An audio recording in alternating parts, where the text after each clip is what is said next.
We come across two very interesting verses in Revelation 21, and I'm sure you've all read them a couple of times, but have you ever stopped to wonder why God specifically chose these 12 jewels or precious stones to make up the foundation of the city walls?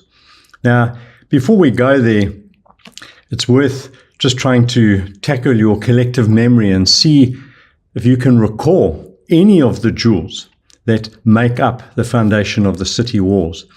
And bear in mind, however many times you might have read these verses, are they familiar jewels or precious stones that you are easily able to recall?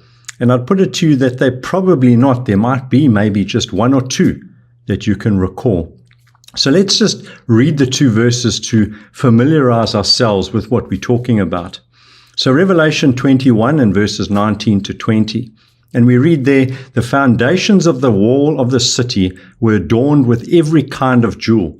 The first was jasper, the second sapphire, the third agate, the fourth emerald, the fifth onyx, the sixth cornelian, the seventh chrysolite, the eighth beryl, the ninth topaz, the 10th chrysoprase, the 11th jacinth, and the 12th amethyst." And so it does seem to be a rather strange and to a large degree, as I said before, unknown bunch of jewels or precious stones, and definitely not the most valuable that we could think of. After all, where are the diamonds, the tasnanites, the black opals, the muscovites, the rubies? And so with that in mind, there has to be a very good reason why God specifically chose these 12. And that's what we plan to look at during this talk. So here's a list with some of the maybe more common names of what they are. And then I've numbered them down from 1 to 12. And we see jasper is also known as quartz, chrysolite is peridot, beryl is aquamarine, and jacinth is zircon. Now, we have only in about, I'd say the last 40 odd years, been able to make what we could term pure light. And so what do I mean by pure light? Well, light is somewhat chaotic, to put it mildly. The light shining on my face or your face isn't coming from, let's say, one single source. It arrives there from all sorts of different angles and a host of different points. So, for example, light might arrive in this room or in your room where you're watching this, mainly from fluorescent tubes above you or spotlights. It might be coming from sunlight coming through your windows.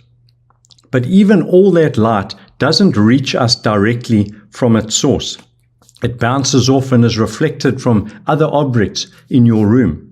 And after all, the only objects that don't give off some forms of light are totally black ones that absorb all light that reaches them.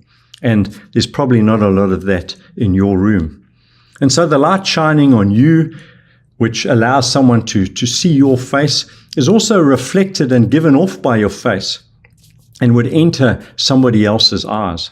And as you can imagine then, the light all around us, helping us to see what is making up the environment in which we find ourselves, is a chaotic mixture of wavelengths and colors acting in all sorts of directions. But pure light requires us to filter out all of that chaos and to leave behind light that only acts in one single direction. And the term for that light, as you may know, is called laser light. And it stays pretty much straight and focused, and it is only the interaction of particles in the air which start to cause it to disperse. And so if we shine that laser light through a vacuum or in outer space, it should hold its focus almost forever. Now, the other thing that we've been able to do over the past few decades is to make polarized light. You see, light has a wavelength and an amplitude. And so in essence, it moves up and down, not too dissimilar to the waves on the lake or on a seashore. The up and down distance is called the amplitude, and the distance between each wave, say from peak to peak, is what we call its wavelength.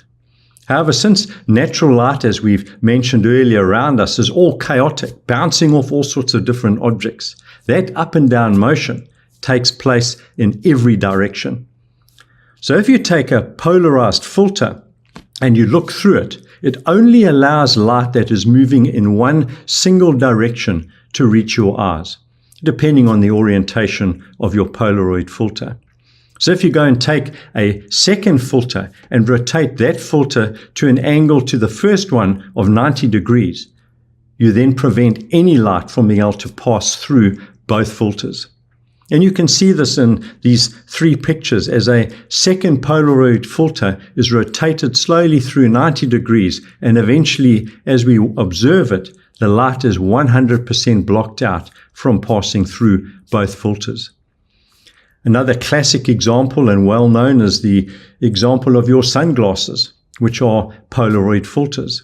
But they only allow light orientated in a specific direction to pass through them. And so they end up cutting out a large portion of the light from reaching your eyes and thus protecting your eyes from damage from harsh sunlight. In this example, you can see picture A. Picture A is observing something without your sunglasses. And obviously we can see all the various colors and a fair bit of brightness. Picture B, on the other hand, is with observing that same picture, but through your sunglasses, which have this Polaroid filter. And so those chaotic rays of light that are shining and bouncing off the water in all different directions are blocked out, and it appears almost black to your eyes. So this leads us into what is a relatively modern activity called optical mineralogy. And optical mineralogy is the study of minerals and rocks by measuring their optical properties. And one of the main benefits is then being able to identify what minerals make up a particular sample of rock or stone in order to reveal its origins, its makeup, and how it was formed. So doing this does, however, require at least three pretty modern tools and technologies and abilities. The first one is that we need decent Polaroid filters to give us the required pure polarized light that is needed. Secondly, we need pretty good microscopes, and these are obviously a fairly modern technology and tool. And then lastly, we need to be able to cut and grind down and polish our rock or mineral samples to incredibly fine thicknesses for the light to be able to pass through them. And here we're talking about samples of around 0.03 millimeters thick. That's the thickness of a human hair. And obviously the technology to be able to do that hasn't been around for hundreds of years.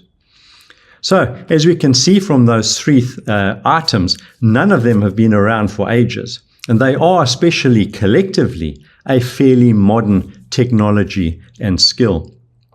Now, what mineralogists have discovered is that when they take various stones or jewels or precious stones and shine cross-polarized light through them, one of two things happen. These stones end up displaying either isotropic or anisotropic properties. And so I'm going to digress ever so slightly to explain what these two terms mean and how they feature in the two different types of stones or jewels. And don't worry if it comes across as too technical. I'm not wanting anyone to remember the detail, but rather mainly to appreciate the broad principle of what is happening in each case.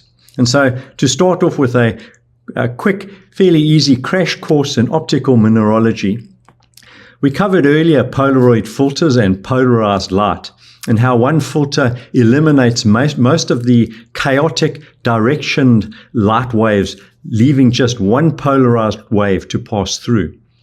A second perpendicular filter, remember, blocks even that light wave, and so you just end up seeing black.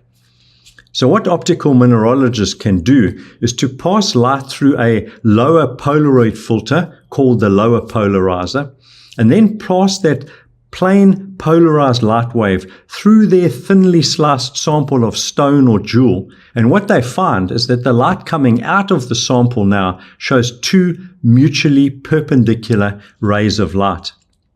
And so in this example of some mineral rock, what they see is the following, with its fairly plain colors because of these two mutually perpendicular light rays. Next, they can place a second Polaroid filter called the analyzer to again filter this light. And what they observe is that either the recombined light rays are blocked by the second Polaroid filter and the sample appears black or just bland grays and whites. And where this occurs, they are termed isotropic materials. Or the two mutually perpendicular rays of light coming out of the sample are recombined after the interference that they have experienced in passing through the sample, and depending on the level of birefringence, the light is seen as ranging from simple grays and whites all the way up to beautiful colors showing yellows and reds and blues, etc. And where this occurs, these are termed anisotropic materials. So doing this with our previous sample that we looked at, we now get it looking like this under what is now called cross-polarized light. So simplistically, the second Polaroid filter should eliminate all the light from passing through it. But because of the specific interference taking place in these anisotropic materials, the light rays being emitted have changed their orientation, and when recombining, they create beautiful colors unique to different materials. In another example, we see just simple blacks, grays, whites under plain polarized light, but under cross-polarized light, we see certain minerals giving off a range of colored light. Again, as in this second example. So in summary then, isotropic materials don't affect polarized light, and so the two opposite Polaroid filters block the light and they appear black or colorless. Anisotropic materials do affect the polarized light passing through them and create various interference colors. And by understanding these colors, the optical mineralogists are able to identify what minerals exist in their sample of rock. So coming back then to our subject of jewels, what they observe is that jewels or precious stones can display either this isotropic or anisotropic feature. So we read earlier about the 12 precious stones that God chose to build the foundations of the city walls out of. And again, just casting your eye through those 12 precious stones. And what optical mineralogists have discovered is that every single one of these stones that God chose is anisotropic. And so we have to conclude that God specifically chose them because they had this property. That is why he didn't choose precious stones like diamonds and rubies, etc., because they are all isotropic. And if there is pure light shining through them, they simply appear black, white, and gray. In other words, insipid, unaffected by being exposed to pure light. And this should have all sorts of spiritual bells going off in your heads as we think of the spiritual concepts of what we are being taught here. So looking at our 12 precious stones from Revelation 21, we have what they look like as jewels to our human mortal eyes. And when we look at them, they are lovely stones, lovely jewels. Maybe not the best that we'd really want, but they are still beautiful. But again, with our human mortal eyes, look at what we see for these other jewels that God didn't choose. The diamonds, the rubies, the spinel, the pyrope, the almandine garnets. All of these are absolutely beautiful stones when viewed through human eyes.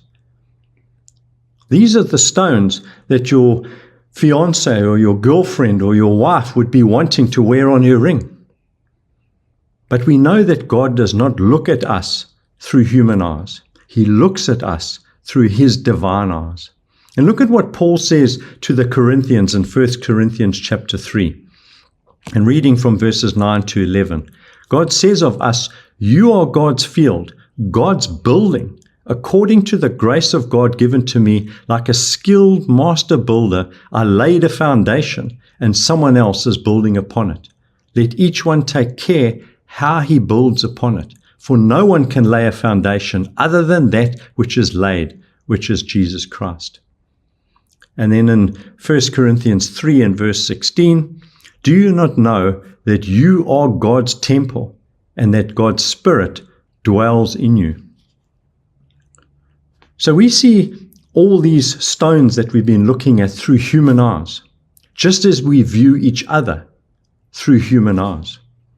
But as Peter said in Acts chapter 15 and verse 8, God who knows the heart, God's pure light can shine through us to reveal to Him who we really are in our hearts. But what a difference then when we look at these precious stones with pure light.